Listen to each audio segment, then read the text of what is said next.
Hallo ihr lieben Kreativen, herzlich willkommen auf meinem Kanal Mellies Moments, herzlich willkommen in meiner kreativen Welt. Ja, das ist das Papier, was ich heute nutze, heiß gepresst, Bauhong. Ich habe es mir hier schön aufgeklebt und meine Farben von Victoria liegen bereit. Ich werde heute mit 3 Farben arbeiten, die liste ich euch auch nochmal unten in der Videobeschreibung auf.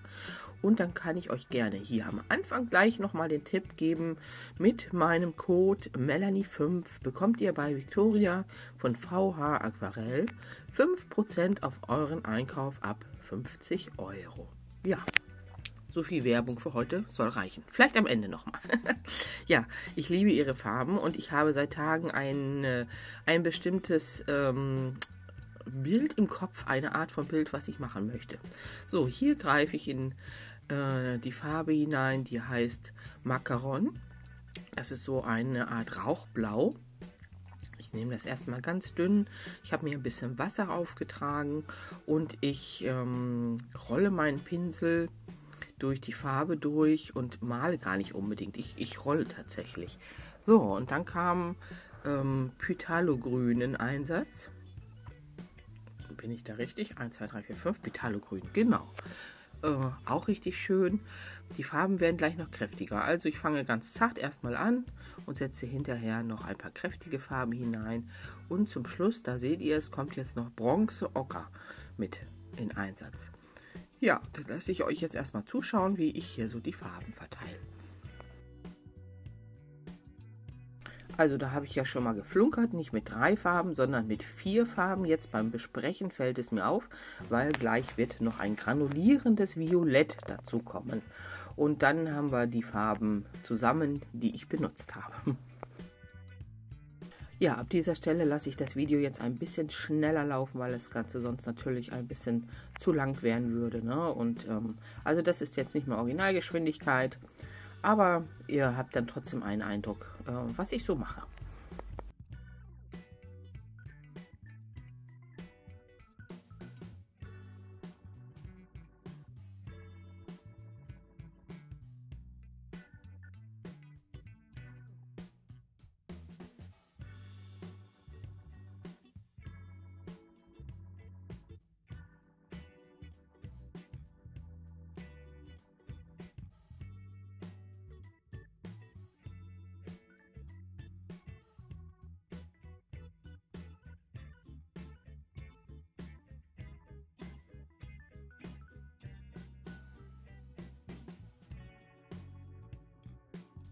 Ja, ihr seht das, ich setze immer wieder in die noch feuchte Farbe den Pinsel hinein. Für alle, die sich fragen, warum rollt sie ihn, das gibt dann so ganz schöne Strukturen einfach. Es gibt keine flache, platschige Fläche, sondern der Pinsel hebt sich mal ab, er setzt sich auf und ja, dadurch finde ich diese Struktur total schön, die dann sich entwickelt. Ja, und ihr seht auch schon, wie die Farben sich langsam anfangen zu trennen und wie langsam das Grün sich trennt, also immer wieder mal laufen lassen. Bisschen Flüssigkeit vielleicht noch mal rein und spielt einfach mit euren Farben. Ja, der erste Farbauftrag ist getrocknet. Ich habe ihn extra sehr zart gelassen, weil ich noch ein bisschen drüber arbeiten wollte. Und ihr seht, was da für schöne granulierende Strukturen entstanden sind. Und nun kommt ja eine Schablone in Einsatz und die neue Technik mit den Bürsten, die habe ich euch im letzten Video vorgestellt. Und damit setze ich jetzt noch mal so ein paar, ich sag jetzt mal, Pünktchenschwärme über dieses Bild hinweg. Und darum habe ich den Untergrund erstmal recht hell gelassen, weil jetzt, wie gesagt, nochmal eine andere Art drauf kommt von Farbe. Man könnte natürlich auch es genau andersrum arbeiten. Man macht das Untergrundbild recht dunkel und nimmt dann mit so einer Schablone und nur einer feuchten Bürste wieder Farbe raus aus dem Ganzen. Aber ihr seht das hier, das gibt einen irren Effekt. Ne? Ich wollte hier einfach nochmal so ein bisschen die Farbe in einer anderen Art und Weise drüber ziehen. Und mir gefällt das super. Das werde ich noch öfter machen.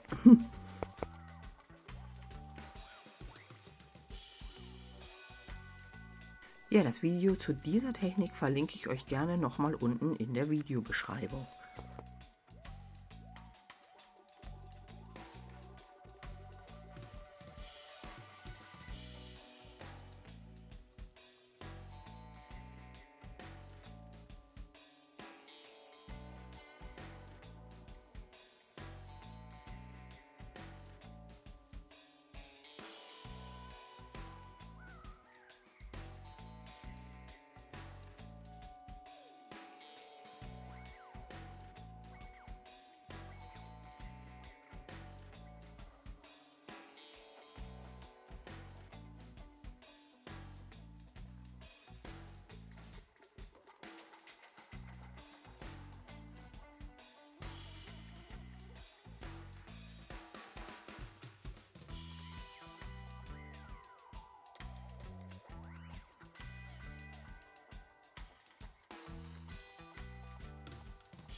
Ja, und dann geht das los. Ich habe mir in letzter Zeit ganz viele Videos angeschaut über Zentangle Flowers.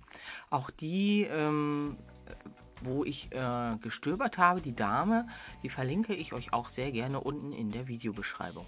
Und dieses Werk, ich habe im Grunde mal wieder so in der Art davon geträumt. Das habe ich ja ab und zu, dass ich träume, wie ein Bild aussieht. Und dieses Bild hat danach geschrieben, es mit einer Art Blumenranke zu versehen. So, ich setze jetzt hier erstmal ein paar Blätterstrukturen drauf. Ich nehme tatsächlich hier zum Malen heute mal keinen schwarzen Stift, sondern von Faber-Castell ein Pit Artist Pen Brush in einem warmen Grau. Das ist ein Schwarz, war mir heute ein bisschen zu hart und dieses ist ein bisschen eher ein Grauton.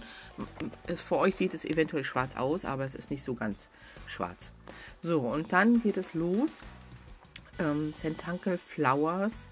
Es wurden ganz viele Blumen von zertifizierten Zentangle Artists, so heißen sie, CZT abgekürzt, zertifizierte Zentangle Artist entwickelt. Und die haben einen festen Namen, diese Art von Blume. Und ja, man darf sie verwenden, man darf sie verändern. Und das mache ich in diesem Video. Die Blume, die ich jetzt hier gleich male, nennt sich Henna Drum und ist von Jane McCouglar. Ich hoffe, ich habe es richtig ausgesprochen. Aber ihr werdet das gleich sehen und ich liebe diese Blume. Ich verwende die ganz viel auf meinen Grußkarten, wenn ich die male. Die ist wunderschön und man kann sie in ganz vielen Varianten noch abändern. Und ja, aber soweit sind wir noch nicht. Ihr seht das, ich setze jetzt hier erstmal in die Blätterecke noch einfach ein paar kleine Kreise und Kugelformen und schattiere die Zwischenräume.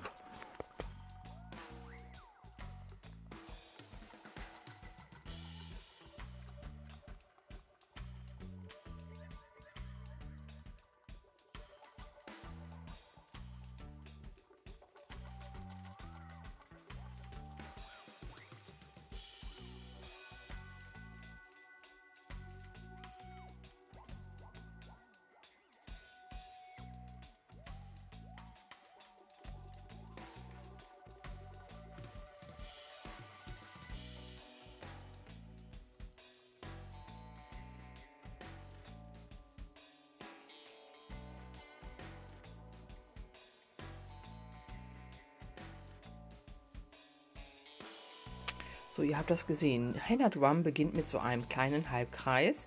Darum kommt ein Zweitreibkreis, das nennt sich Aura. Und dann setzt man Blütenblätter oben dran. Die Blütenblätter können so oben leicht abgerundet sein, wie ich es gemacht habe. Sie können aber auch U-förmig abgezackt sein. Oder noch 2, 3 Wellen mehr haben, das ist alles möglich. Dann setze ich hier diese Mittellinien hinein.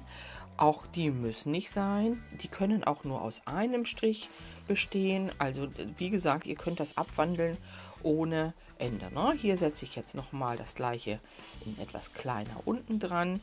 Sehe zu, dass ich auch manchmal so Überlappung habe, weil das macht ja gerade das Bild erst spannend, ne? Mit Vordergründen, Hintergründen. Und ja, ich male nachher noch, glaube ich, die Henna Drums ein bisschen anders. Die von der anderen Seite kommen, werden von mir ein bisschen anders gestaltet. Und ja, diese kleinen Kringel, die ich jetzt dran gemalt habe, das sind normale Kringel, aber die da drunter sind, die nennen sich Schwingel. Auch die haben einen Namen bei den Zentangle Flowers. Und ja, es gibt für alles dort einen Namen. Nein, jeder hat mal eine Blütenform. Der die entwickelt hat, darf der einen Namen geben, wenn es die noch nicht gibt. Und ja, ist ja auch mal ganz schön, wenn man weiß, wer da so hintersteckt.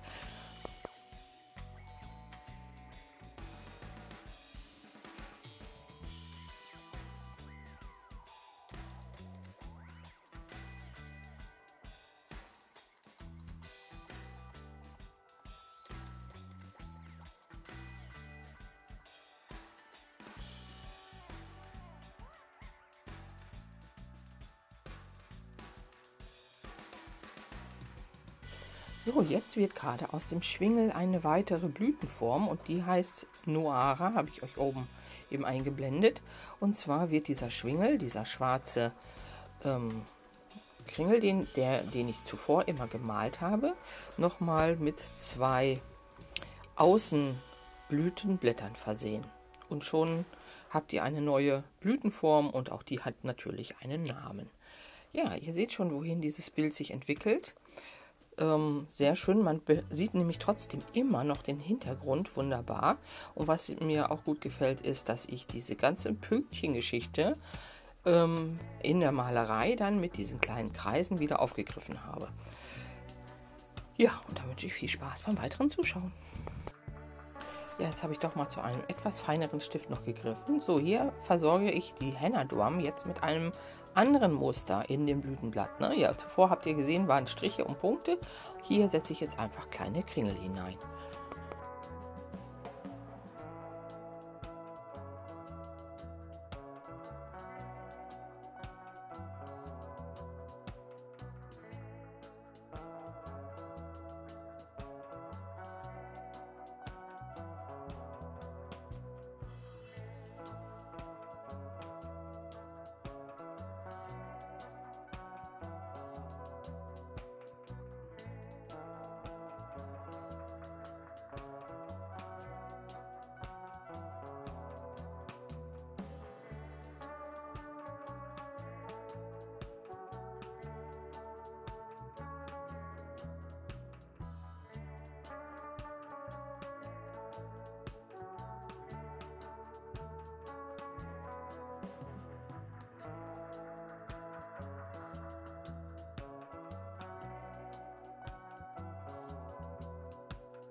Ja, im nächsten Schritt schnappe ich mir hier mein Schattierpapierwerkzeug und einen weichen Bleistift und ich setze jetzt in die Blütenschatten hinein. Und zwar immer da, wo sich Blütenblätter im Grunde überlappen und an den inneren, tieferen Stellen. Ihr werdet das gleich sehen. Man hätte die Blüten jetzt auch farbig gestalten können, aber das wäre mir ein bisschen zu viel gewollt. Ich wollte gerne, dass dieser Hintergrund noch gut zu erkennen ist. Wenn ich jetzt die Blüten nochmal farbig gemacht hätte, hätte ich ja in den gleichen Farben nochmal arbeiten können, wäre ja auch gegangen. Dann hätte es aber ein bisschen abgelenkt. Ich wollte das ein bisschen anders machen. Und ihr seht das hier, wie gesagt, ich setze Schatten in die Blätter, in die Blüten und verziehe das alles dann ein bisschen.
Ja, und dann, ihr kennt mich, ein bisschen Glitzer muss sein, ne? Hier sind meine Metallic- und Chamäleonfarben von Victoria. Und jetzt setze ich noch mal ein paar Highlights rein. Diese Ringe, die Aura, so nennt die sich, wird von mir farbig gestaltet. Und ja, ein paar andere kleine Dinge noch, aber nur wenige. Ja, dann wünsche ich euch noch mal viel Spaß hier beim Zuschauen.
Ja, zum Schluss kommt jetzt doch noch mal ein bisschen von der normalen Farbe in Einsatz. Mir waren so ein paar Ecken ein bisschen zu farblos und um auch diese Blattstruktur noch mal ein bisschen mehr hervorzuheben, setze ich jetzt die Kreise in den Ecken noch mal in einer dazu passenden Farbe. Auch hier verwende ich die gleichen Farben wie in dem Bild. Ne, ihr seht das und ja, dadurch kommen jetzt automatisch die Blätter aber ein bisschen weiter wieder hervor. Ja, überall, wo mir ein bisschen was gefehlt hat, intensiviere ich das Ganze jetzt noch mal. Ja, und dann ist es auch schon bald fertig.